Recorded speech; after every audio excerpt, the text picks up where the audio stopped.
The wrestling world currently is split between two sides. On one side, you have WWE, the billion-dollar sports entertainment juggernaut that has dominated the industry for decades. Then, on the other side, you have Tony Khan's AEW, the underdog promotion that dared to challenge WWE's monopoly and brought a fresh alternative that wrestling fans had been craving for years. We're honored to have him in our ring. But what if some weird twist of fate brought these two worlds crashing together? What if, on a random episode of Dynamite, when Tony Khan is addressing the crowd, WWE CEO is here! Triple H suddenly showed up on the screen and announced that WWE had just purchased All Elite Wrestling. What would happen if the biggest wrestling acquisition in modern history actually went down? What storylines would emerge? How would it affect the roster, the pay-per-views, and the entire world of pro wrestling and entertainment? Let's dive deep and explore the chaos, the drama, and the unexpected possibilities of what would happen if WWE bought AEW. This is a joke. Now, before we discuss what impact this acquisition will have on the storylines, rosters, and the wrestling industry as a whole, first we need to understand exactly how we'd even get to that point. You could ask me anything. You could have asked me about AEW. Because the path to this acquisition would be just as dramatic as the aftermath itself. If this storyline is rushed, it would lead to a major disappointment, but if it's executed properly, it could bring back the golden age of pro wrestling. The best way to approach this would be a mix between an acquisition and invasion storyline. Tony Khan has been extremely vocal about his creative vision and independence. In that context, it would make no sense for AEW to simply roll over and accept being purchased by WWE. It would alienate fans and destroy the company's core identity. He later said, this is a great example of why parents should sometimes trust their kids, even when they don't necessarily believe in the idea. You just got to have faith. Yeah.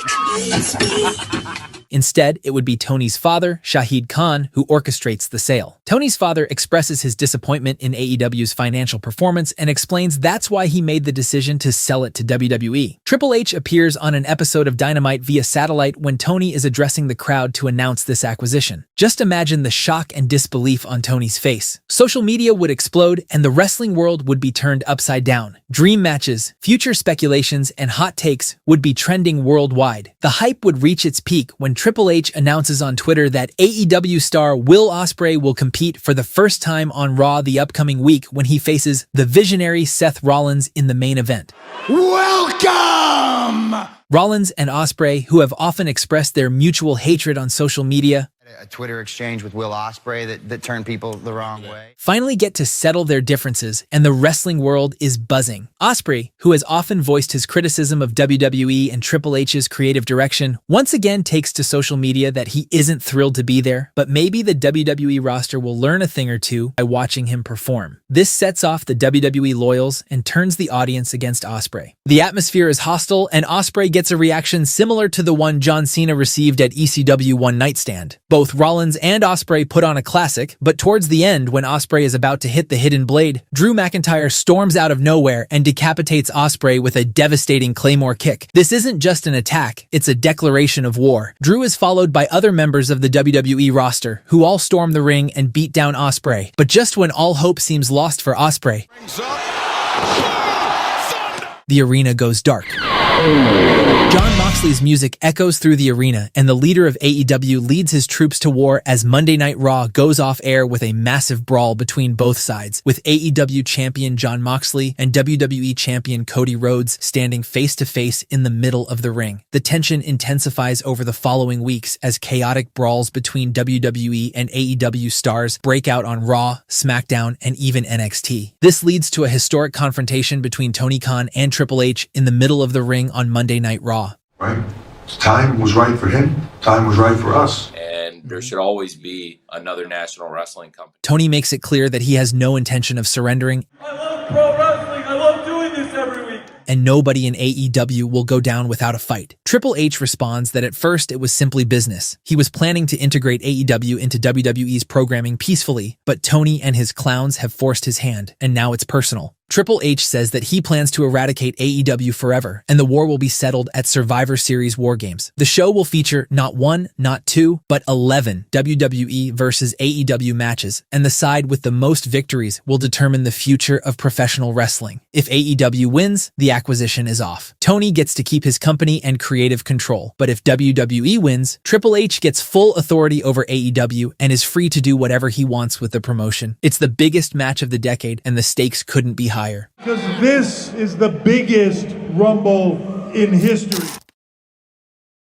The main storyline leading into the event is the men's WarGames match. 5 superstars from WWE and 5 wrestlers from AEW. Team WWE is led by WWE champion Cody Rhodes and includes Roman Reigns, Randy Orton, Drew McIntyre, and Damian Priest. Team AEW is captained by AEW champion Jon Moxley and includes MJF, Hangman Page, Darby Allin, and Adam Copeland. But it's not just about brand supremacy. There's a deep personal storyline intersecting into this conflict. First off, we have the obvious Shield connection between Moxley and Reigns. Will the former Shield brothers show mutual respect or let their competitive fire take over? To add fuel to this fire, there's obvious tension between Cody Rhodes and Roman Reigns about who should be the rightful leader of this team. Rhodes argues the fact that he is WWE champion, while Reigns counters that this is his yard and nobody can lead WWE better than him. Everything you put your eyes on in here, it's mine. The veteran Randy Orton manages to keep everyone on the same page for now, but this combination of egos, championship pride, and personal rivalries, combined with the future of pro wrestling hanging in the balance, makes this match a ticking time bomb, ready to explode. Apart from this, the event also features dream matches like Kenny Omega versus Seth Rollins, Will Ospreay versus AJ Styles, Young Bucks versus the Usos, a women's WarGames match, and much more. The build-up to this event is chaotic. The anticipation is through the roof. And finally, the night of reckoning arrives. What happens on the show not only changes pro wrestling forever, but the ending of the main event leaves the entire arena shocked. The opening match is the 5 versus 5 women's WarGames match between Team AEW and Team WWE. Team AEW is led by none other than Mercedes Moné and features Chris Statlander, Willow Nightingale, Thunder Rosa, and Athena. Team WWE, on the other hand, is led by Becky Lynch and features Rhea Ripley, Bianca Belair, Alexa Bliss, and Bayley. The story leading into this match is already heated as Charlotte Flair was initially supposed to be on the WWE team, but a disagreement between Charlotte and Becky over the captaincy led to Charlotte being removed and put in a singles match against an AEW opponent, which we'll get to later in a moment. This tension between Becky and Charlotte has led to internal conflict within the WWE team, with Mercedes Moné using her cunning psychology to her advantage to add fuel to the fire by convincing Bayley that Becky can't be trusted. You sound like an idiot. Here, these people can see it here. You're so insecure, Becky. However, during the final moments of the match, Bayley and Becky managed to put their differences aside and work together to execute a double submission on Moné to get the win for Team WWE and take the early lead on the scoreboard. The second match of the night is a no-holds-barred street fight between CM Punk and Jack Perry. The history between these two is well documented, and it's finally time to settle the score. Punk dominates most of the match and punishes Perry with kendo sticks and chairs, but Perry manages to use underhanded tactics to gain momentum. However, during the final stretch of the match, Punk fights back and throws Perry through a glass window.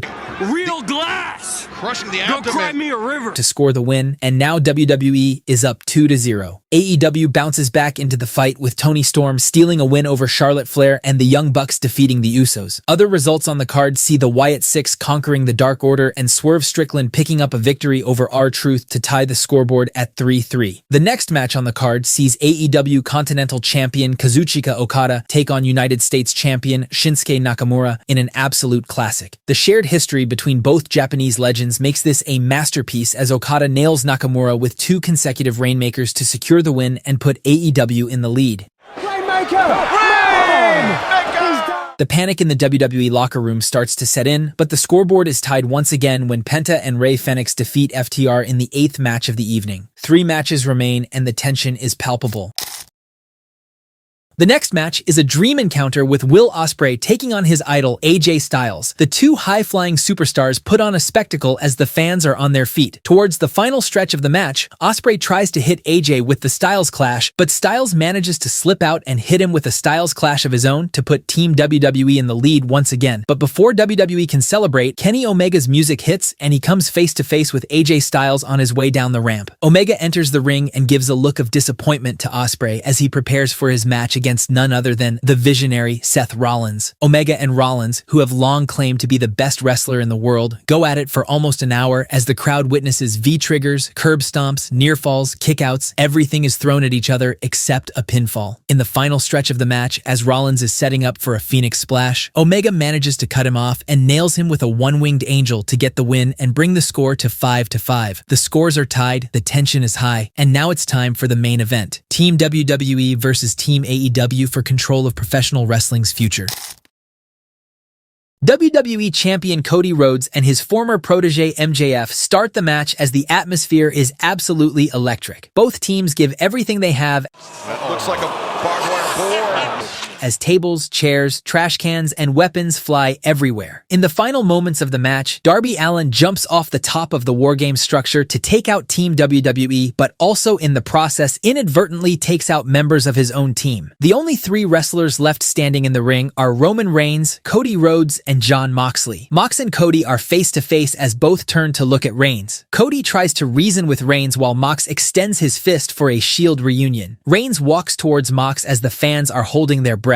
Reigns extends his fist towards Moxley, but only to completely deck Mox in the face as the crowd goes wild. The tribal chief has made his decision. Roman Reigns chose his yard over his former brother, as Rhodes and Reigns work together to neutralize Moxley. Other members of Team AEW recover, and it's an all-out war. In the ensuing chaos, Cody tries to strike Moxley with a chair, but Mox ducks, and Cody ends up accidentally hitting Reigns, as Team AEW takes advantage of this commotion. In the closing moments, Hangman Page sets Drew McIntyre up for a buckshot lariat to end the match and seize victory for AEW, but instead, MJF hits Hangman with a low blow and turns his back on his team. MJF has sold out and the AEW fans are absolutely livid. Drew hits Hangman with a Claymore kick, and Team WWE claims the victory. The final score is 6-5. Team WWE has won the war, but the real story is just getting started. With WWE officially taking control of AEW, the question now becomes, what happens to AEW? What about the championships, the pay-per-views, the entire identity that made AEW special? Because Triple H's victory means he now has the power to reshape everything, and what he does next will determine whether this acquisition becomes wrestling's greatest success story or a monumental fumble. Maybe they won't like that decision. Before we get into the roster changes and what happens to the AEW titles and shows like Dynamite and Collision now that Triple H has complete control, let's talk about the storylines and dream matches that can emerge from this acquisition leading into Royal Rumble and WrestleMania. Right off the bat, MJF gets inserted into the WWE title picture as a part of his deal with Triple H. In line with this arrangement, MJF also gets the number 30 spot in the Royal Rumble, which he wins to earn the right to challenge Cody for the WWE Championship at WrestleMania. Another dream match lined up for WrestleMania is Kenny Omega versus Roman Reigns, two of the biggest superstars of this generation, two of the most dominant stars in recent memory. It finally comes to fruition when the Best Bout machine clashes against the Tribal Chief to determine the ultimate alpha of professional wrestling at the grandest stage of them all. CM Punk continues his program against Jack Perry, as it also sees other members of the Elite, such as the Young Bucks, get involved. The Usos initially align with Punk, but they eventually get outnumbered when a former Elite member, in the form of Kazuchika Okada, enters the picture. This leads to a dream match between Punk and Okada at WrestleMania that steals the show. We can also get an Anarchy in the Arena match at WrestleMania with the likes of Seth Rollins, Hangman Page, Ospreay, Randy Orton, Darby Allin, and AJ Styles involved that could very well make it the greatest WrestleMania card of the decade. Other future angles could see a Shield reunion, Punk versus Kenny Omega, Eddie Kingston bringing his uncensored brand of wrestling to WWE, and much more. And it's not just the men's division. There are many amazing possibilities on the women's side as well. I am a genuine superstar, and what I do in this ring is sacred.